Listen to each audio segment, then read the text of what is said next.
Hello everyone, कैसे हैं आप सब लोग। उम्मीद करता हूँ आप सब लोग मस्त होंगे। सो गाइस, मेरा नाम है सुभाष कर्टे और मैं फार्मेसी का बंदा। सो हम बात करने वाले हैं जेंटामाइसिन इंजेक्शन के बारे में। और ये जेंटामाइसिन इंजेक्शन है, मतलब जेंटामाइसिन मॉलिक्यूल है, एक इंग्रेडिएंट है, यानी कि जेनेरिक नेम है किसी मेडिसिन का। राइट। सो ये जेंटामाइसिन है, इस नाम से हर कंपनी के अपने अपने ब्रांड्स नेम आते हैं। हर कंपनी के अलग अलग ब्रांड नेम होते हैं। बहुत सारी फार्मा कंपनी हमारे मार्केट में रन करती है। राइट, मैं आपको बताऊंगा कौन कौन से ब्रांड्स नेम से अवेलेबल होती है जेंटामाइसिन इंजेक्शन। तो हम बात करते हैं कि जेंटामाइसिन जो है अब एक प्रकार की मेडिसिन है। Right, that is aminoglycoside category से बिलोंग करती है। Right, it is antibacterial medicine. अब होता क्या है, एक प्रकार की एंटीबैक्टीरियल मेडिसिन है, यानी कि बैक्टीरियल इन्फेक्शन को ट्रीट करने के लिए एज जेंटामाइसिन बहुत ज्यादा कारगर होती है। Right, that is use to different प्रकार के इन्फेक्शन जो है। Right, it can be use intramuscular and intravenous. अब होता क्या है, जेंटामाइसिन इंजेक्शन है, हम इसे ओरली तो देंगे नहीं, अब इसे इंट्रामस्कुलर देंगे या इंट्रावेनस देंगे, यानी कि बोथ, दोनों प्रकार से हम इस इंजेक्शन को देते हैं। अब बात ये करते हैं कि ये अमीनोग्लाइकोसाइड कैटेगरी से बिलोंग कर रही है या एंटीबैक्टीरियल मेडिसिन है, इसे हम इंट्रामस्कुलर इंट्रावेनस दे रहे हैं। अब और भी इन्फेक्शन जिनके लिए कारगर साबित होती है, तो कौन कौन से प्रकार के इन्फेक्शन होते हैं, जैसे कि एब्डोमेन इन्फेक्शन, यानी कि पेट में किसी प्रकार का बैक्टीरियल इन्फेक्शन हो गया है। राइट, सो उसको भी ट्रीट करने के लिए जेंटामाइसिन कारगर होता है। इसके अलावा मेनिंजाइटिस जैसी प्रॉब्लम देखने को मिलती है, उस कंडीशन में भी जेंटामाइसिन कारगर होता है। उसके अलावा यूरिन इन्फेक्शन, यानी कि यूटीआई आपने नाम सुना होगा, यूरिनरी ट्रैक्ट इन्फेक्शन। तो यूरिन इन्फेक्शन है किसी पेशेंट को, तो उसको भी ट्रीट करने के लिए हम जेंटामाइसिन इंजेक्शन का उपयोग करते हैं। इसके साथ ही रेस्पिरेटरी इन्फेक्शन हो गया किसी पेशेंट को, रेस्पिरेटरी इन्फेक्शन को भी ट्रीट करने के लिए इसका उपयोग किया जाता है। Bone and joint related problem है किसी पेशेंट को, मतलब इन्फेक्शन जो देखने को मिलता है, उस कंडीशन को भी ट्रीट करने के लिए जेंटामाइसिन का उपयोग करते हैं। इसके अलावा किसी पेशेंट को ईयर इन्फेक्शन हो गया है, राइट, अब ईयर इन्फेक्शन को भी ट्रीट करने के लिए जेंटामाइसिन का उपयोग किया जाता है। किसी पेशेंट को स्किन इन्फेक्शन हो गया, स्किन में बैक्टीरियल इन्फेक्शन हो रहा है, सो उस बैक्टीरियल इन्फेक्शन को ट्रीट करने के लिए भी हम जेंटामाइसिन इंजेक्शन का उपयोग करते हैं। अब बात करते हैं ब्रांड्स, या अगर कौन कौन से ब्रांड्स में अवेलेबल होता है जेंटामाइसिन। मैं आपको ब्रांड्स बता, जेंटिसाइन आपको इमेज में आ रहा होगा, जेंटामाइसिन जो है उसका ब्रांड आपको आ रहा होगा जेंटासाइन, जेंटिसाइन ब्रांड नेम। जेंटा ब्रांड नेम आपको आ रहा होगा। हर कंपनी के अलग अलग ब्रांड्स नेम होते हैं, आपको ब्रांड्स नेम बता रहा हूँ। जेंटिसाइन, जेंटा, जेंटा लैब आपको ब्रांड नेम आ रहा होगा। सो होता क्या है, हर कंपनी इस मॉलिक्यूल, ये मॉलिक्यूल एक ही रहता है, बट उस मॉलिक्यूल के अलग अलग ब्रांड्स रहते हैं। राइट, तो हर कंपनी के अपने ब्रांड्स नेम होते हैं, जैसे कि मैंने आपको बताया, और भी बहुत सारे ब्रांड्स नेम है हर कंपनी के। तो अलग अलग मेडिकल स्टोर में अलग अलग ब्रांड्स अवेलेबल होते हैं। तो जो ब्रांड अगर आपको अच्छा लग रहा है तो आप उस ब्रांड को परचेज करिए। मतलब जो डॉक्टर जो ब्रांड लिख रहा है आप वो ब्रांड ले सकते हैं, या मैंने जो ब्रांड्स बताए आप उन्हें भी ले सकते हैं। या इसके अलावा अगर आपको जेनरिक मेडिसिन लेनी है तो आपको जो ब्रांड्स है वो ब्रांड से नहीं रहेंगे, लेकिन बस ये जेनरिक मॉलिक्यूल रहेगा, जेंटामाइसिन इंजेक्शन।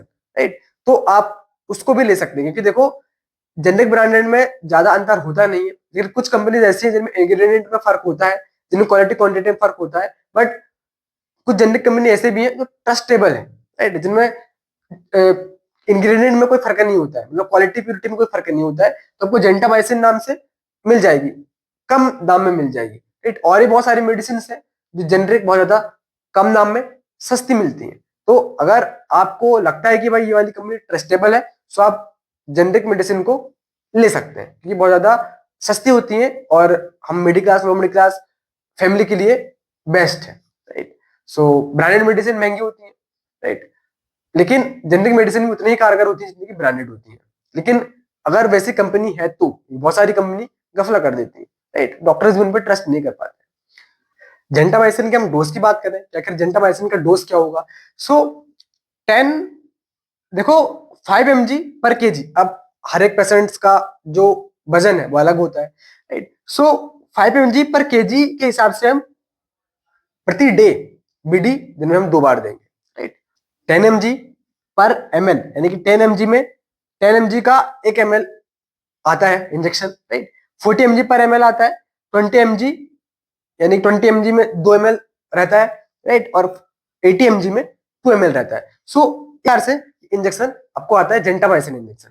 राइट, सो डोज यही है, 5 mg/kg के हिसाब से हम हर दिन बीडी हम इसे देते हैं। सो ये बेसिकली पेडियाट्रिक यूज होता है, जेंटामाइसिन जो इंजेक्शन है।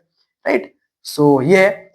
बात करते हैं साइड इफेक्ट। जेंटामाइसिन इंजेक्शन के कुछ साइड इफेक्ट देखने को मिलते हैं, जैसे कि एब्डोमिनल पेन, यानी कि एब्डोमिनल पेन होने लग जाएगा। इसके साइड इफेक्ट अगर होंगे तो एब्डोमिनल पेन देखने को मिलेगा, चेस्ट पेन देखने को मिलेगा, इसके साथ ही बैक पेन देखने को मिलेगा पेशेंट में, किडनी प्रॉब्लम देखने को मिलेगी पेशेंट में, इसके अलावा नर्व प्रॉब्लम मतलब नर्व रिलेटेड प्रॉब्लम देखने को मिलेगी। सो इसके साइड इफेक्ट है, कुछ ऐसे साइड इफेक्ट देखने को मिलेंगे अगर जेंटामाइसिन को साइड इफेक्ट हुए तो। राइट है वार्निंग्स कि जेंटामाइसिन इंजेक्शन किन पेशेंट को नहीं देनी चाहिए, या आखिर ऐसी कौन सी कंडीशन है जिसमें ध्यान रखना चाहिए जेंटामाइसिन इंजेक्शन को देने से पहले। ईयर प्रॉब्लम है किसी पेशेंट को, जेंटामाइसिन को नहीं देनी चाहिए। किडनी प्रॉब्लम है किसी पेशेंट को, तो जेंटामाइसिन को नहीं देनी चाहिए। नर्वोवैस्कुलर प्रॉब्लम है अगर किसी पेशेंट को, इस कंडीशन में भी जेंटामाइसिन को प्रिस्क्राइब नहीं किया जाना चाहिए। इसके अलावा प्रेग्नेंट वुमेन है कोई, राइट, जो गर्भधारण महिला है, तो इस कंडीशन में भी जेंटामाइसिन इंजेक्शन प्रिस्क्राइब नहीं किया जाना चाहिए।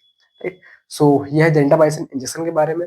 हम बात करते हैं इसके मोड ऑफ एक्शन के बारे में, क्या कहते हैं इसका मैकेनिज्म ऑफ एक्शन क्या होगा जेंटामाइसिन इंजेक्शन। देखो बैक्टीरिया साइडल यानी कि बैक्टीरिया में जो प्रोटीन होता है वो बैक्टीरिया की ग्रोथ के लिए जिम्मेदार होता है, यानी कि बैक्टीरिया में जो प्रोटीन है वो बैक्टीरिया की ग्रोथ को बढ़ा रहा है।